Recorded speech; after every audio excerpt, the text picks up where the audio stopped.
Bom dia, bom dia, bom dia. Eis-nos aqui, meus amados, minhas amadas, outra vez para trazer-lhes a palavra do Senhor, a orientação do Senhor, a instrução do Senhor nosso Deus. Bom dia, amados acolhedores, bom dia, família irmã, bom dia, povo abençoado, para abençoar, graça e paz do Senhor nosso Deus, que vocês estejam bem, que vocês estejam ótimos, sempre dependentes do Senhor e à disposição do Senhor nosso Deus. Sejam bem-vindos todos vocês, já cheguem aqui na nossa live, já deixem o seu like, seu gostei, a sua manifestação. O nosso endereço aqui no YouTube é o Clovisman. Se inscreva no nosso canal, ativa o sininho e por favor compartilhem o nosso canal o máximo que vocês puderem. Clovisman é o nosso endereço aqui no YouTube. Então se inscreva no nosso canal, ativa o sininho e por favor compartilhem o nosso canal o máximo que vocês puderem. Clovisman é o nosso endereço aqui no YouTube. Ajuda o nosso canal a crescer. Eu preciso de você.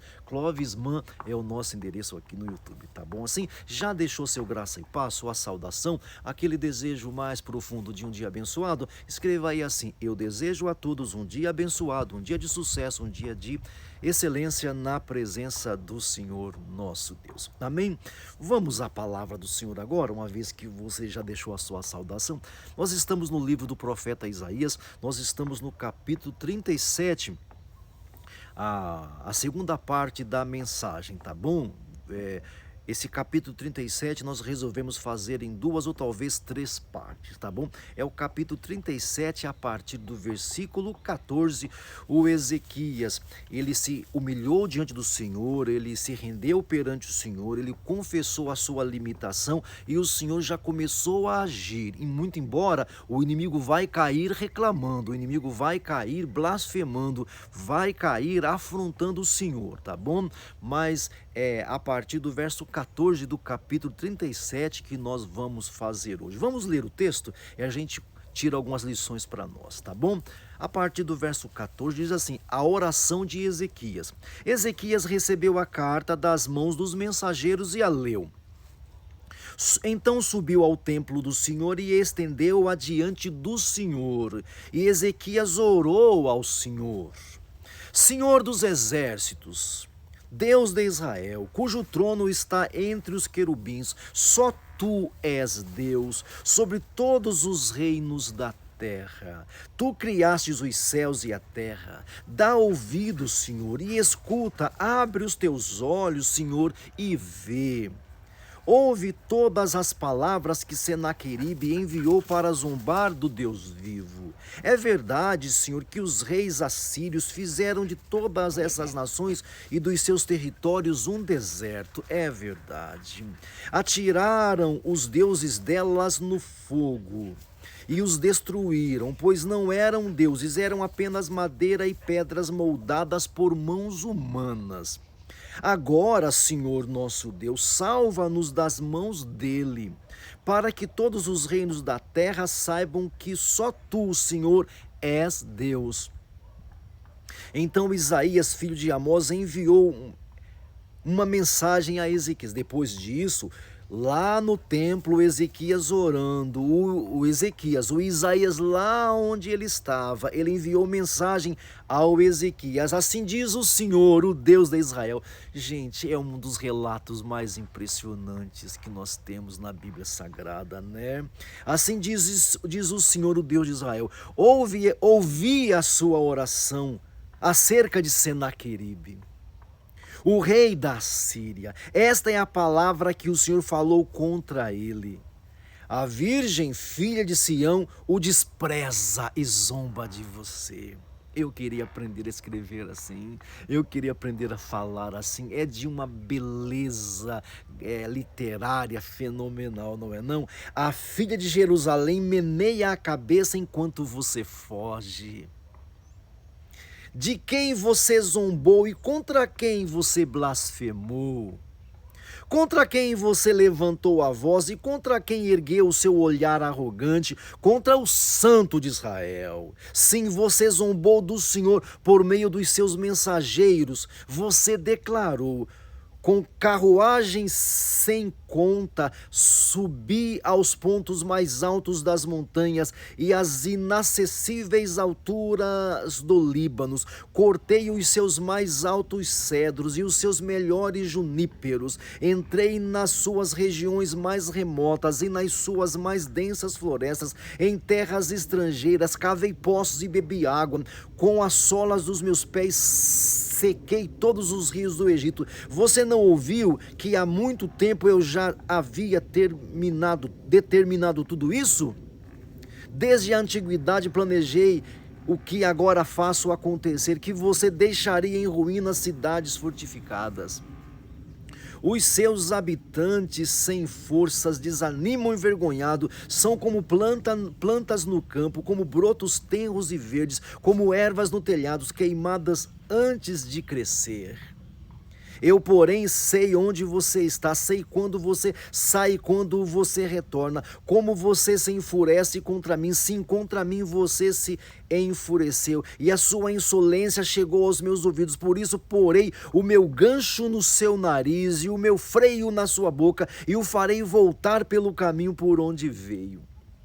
A você, Ezequias, darei este sinal: neste ano vocês comerão do que crescer por si, e no próximo o que daquilo brotar, e no terceiro ano, porém, semeiem e colham, plantem vinhas e comam do seu fruto. O Senhor é impressionante, né? Você vai comer sem plantar aí, olha, e depois que vocês colherem, vai brotar de novo, e depois de novo vocês... Sem medo, 3 anos, 3 colheitas, vocês não serão retirados aí. Tipo assim, o que o Senaqueribe falou não vai acontecer. É impressionante, né, meus irmãos? Mais uma vez, um remanescente da tribo de Judá sobreviverá. Lançará raízes na terra e dará frutos. De Jerusalém sairão sobreviventes. E um remanescente do monte Sião, o zelo do Senhor dos Exércitos, o executará. Portanto, assim diz o Senhor acerca do rei da Síria: ele não invadirá esta cidade, nem disparará contra ela uma só flecha. Não enfrentará com o escudo, nem cobrirá rampas de cerco contra ela. Ele não fará isso, esse aí não. Pelo caminho por onde veio voltará, não invadirá essa cidade, declara o Senhor. Não vai, não vai. Gente, não mexa com o Senhor, não é isso? Eu a defenderei e a salvarei por amor de mim mesmo e por amor do meu servo Davi. Aqui aponta para Cristo, né? Então o anjo do Senhor saiu e matou 185 mil homens no acampamento assírio. Quando o povo se levantou na manhã seguinte, o lugar estava repleto de cadáveres. Então Senaqueribe, rei da Assíria, desmontou o acampamento e foi embora. Voltou para Nínive e lá permaneceu. Certo dia, enquanto ele estava adorando no templo do seu deus Nisroque, os seus filhos Adrameleque e Cerezer mataram-no à espada e fugiram para a terra de Ararat e Esaradom, e o seu filho sucedeu-o como rei. Meu Deus do céu, fala se não é fenomenal o texto. Então aqui o inimigo, a partir do verso 14, o inimigo insiste até o fim em produzir desespero, a partir do verso 14. O inimigo insiste em produzir desespero, medo, pavor. Ezequias então faz o quê? Ele espalha as cartas diante do Senhor, aqui do verso 14. Ele coloca as cartas diante do Senhor. Então Ezequias, filho de Amós, ele faz isso. Ele estendeu as cartas perante o Senhor. O rei Ezequias estendeu as cartas perante o Senhor.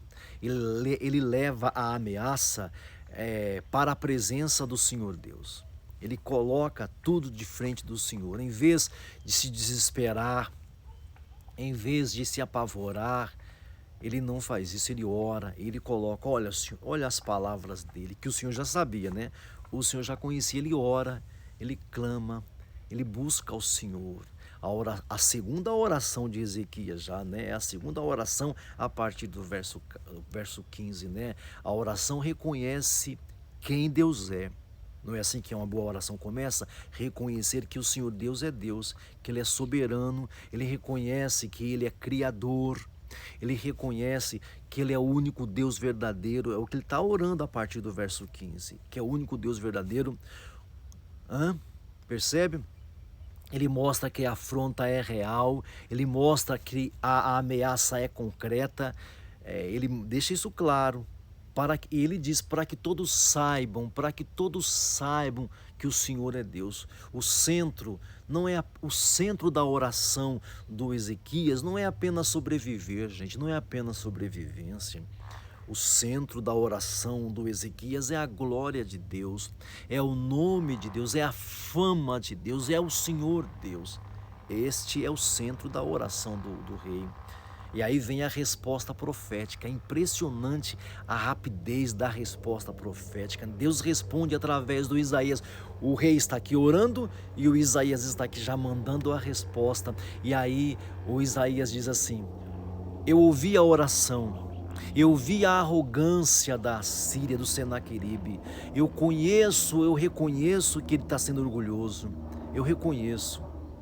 A pergunta é a seguinte: quem você pensa que você afrontou, Senaqueribe? Quem você pensa que afrontaste? Você pensa que eu sou quem? Você afrontou simplesmente o Santo de Israel, o Deus dos deuses. Você não afrontou qualquer um. Você pensa que se afrontou a quem? Então o princípio que nós temos aqui, a lição que nós temos aqui é o seguinte: toda afronta contra o povo de Deus alcança o próprio Deus. Toda afronta contra os servos de Deus, os trabalhadores de Deus, é afronta contra o próprio Deus. Por isso, meu irmão, seja um trabalhador de Deus. E aí vem a promessa de livramento, né? Aí chega aqui a promessa de que Deus vai livrar. Deus promete preservação da cidade. Ele fala que vai haver 3 colheitas, gente. Preservação da cidade, continuidade do povo, uma proteção sobrenatural. Deus não abre mão. Ele diz assim: eu defenderei esta cidade, né? Eu vou defender esta cidade, não através de força humana. Ele promete antes, não através de força humana, mas através, por causa do meu nome, por causa da promessa que eu fiz ao meu filho Davi. Eu vou defender. A derrota sobrenatural virá. E ele fala antes que vai ser sobrenatural. Não vai ser através dos músculos ou do armamento bélico. Não, o momento é impressionante. O texto diz: o anjo do Senhor saiu. É uma das histórias mais impressionantes que nós temos, né? Milhares morrem numa única noite, milhares morrem, sem mãos humanas, sem força humana, sem músculos humanos, sem estratégia militar, sem o braço de Judá, sem os músculos de Judá. Deus age sozinho. Ele falou antes. O interessante é que alguém pode falar assim: ah, isso aí foi sem querer, isso foi uma coincidência. Não, ele falou antes. Ele fala sobre o fim de Senaqueribe. Ele fala assim: o rei arrogante volta derrotado. O rei soberbo volta derrotado. Acaba morto dentro do templo do falso Deus dele. Acaba morto dentro do templo do falso Deus dele. O homem que afrontou o Senhor termina como humilhado. Ele que falou que os deuses não ajudaram, olha agora, ele está morrendo dentro do templo do Deus deles, tá bom? É como alguém cercado por uma tempestade gigantesca. Imagina alguém cercado por uma tempestade gigantesca, sem saída aparente, em vez de correr desesperadamente, né? Porque lá está cercado por uma tempestade. Essa pessoa, ela entra na presença do Senhor, ela se curva, a tempestade está ali, em vez de sair correndo igual um doido, ela se rende. A tempestade continua, a ventania continua, mas a pessoa resolve se render a uma força maior, a uma força sobrenatural. Assim é quem vai a Deus em oração, gente. Assim é quem busca a Deus em oração, cercado por tempestades, cercado por ventanias, se rende ao Senhor. Então esse capítulo aqui é um manual sobre confiar em Deus em crises, em pressões, em dificuldades.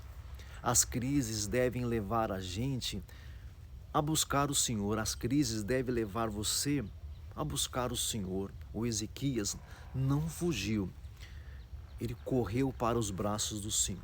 Ele não fugiu pedindo como os textos anteriores, ia pedir ajuda para o Egito, para outras nações. Ele correu para os braços do Senhor.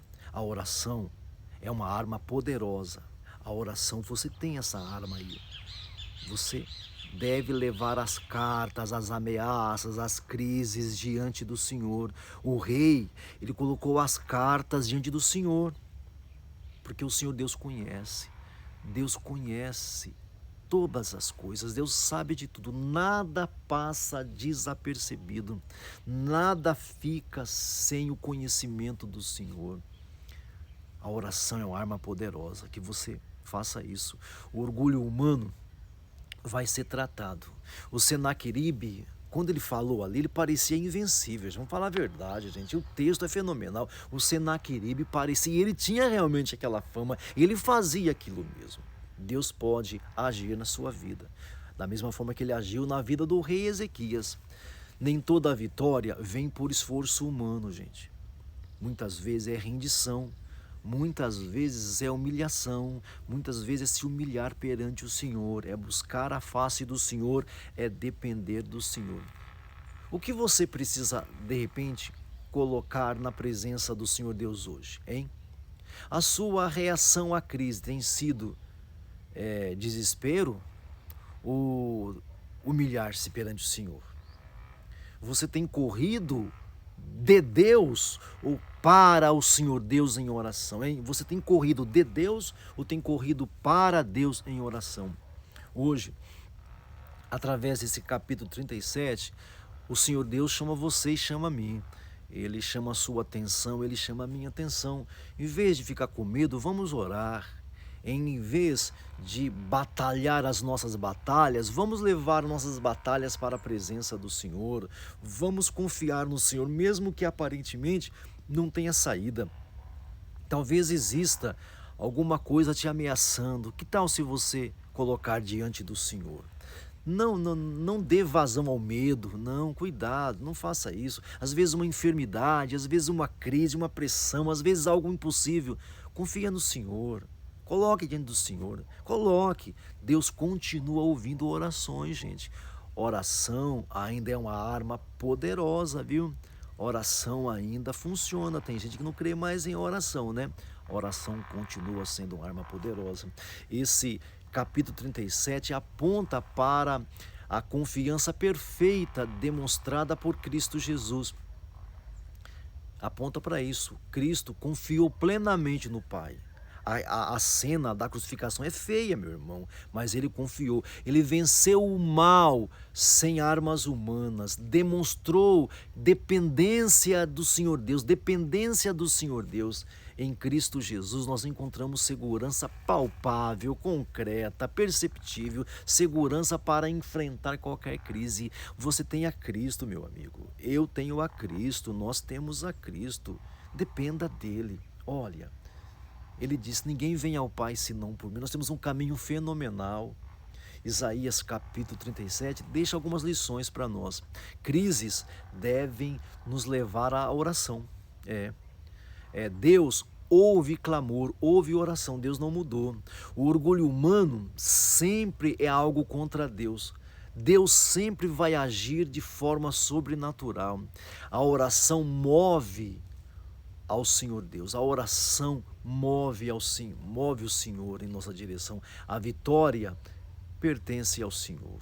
A vitória é sempre do Senhor. Não sei por que nós deixamos de crer. Eu não sei por que a gente perde a sensibilidade. Confia no Senhor. Dependa do Senhor. Escolha servir ao Senhor. E aprenda a conversar com o Senhor. Aprenda a falar com o Senhor. Amém? Muito obrigado por sua presença aqui, por sua audiência aqui. Eu conto com a sua presença aqui todos os dias, de domingo a domingo, entre 9 e 10 da manhã. Convide seus amigos para que participem conosco também todos os dias aqui, tá bom? Peço a vocês também que nos ajude em oração. As orações de um justo pode muito em seus efeitos. Peço a vocês também que nos ajude financeiramente. As contas estão aqui abaixo. Você pode colaborar conosco, porque precisar nós precisamos, pedir nós pedimos. Fica pela sua consciência ajudar ou não ajudar, tá bom assim? Vamos orar agora e encerrar o nosso encontro. Meu Pai amado, meu Deus querido, muito obrigado por essa manhã, pela palavra, pela orientação, pela revelação. Livra a gente do homem mau, da pessoa amada, da pessoa violenta. Nos dê uma semana abençoada e de excelência. Em nome de Jesus, que o grande amor de Deus, que a graça do Senhor Jesus, que a consolação do Espírito Santo esteja com todo o povo de Deus, desde agora e para sempre. Amém e amém. Graça e paz do Senhor Jesus. Bom dia a todos.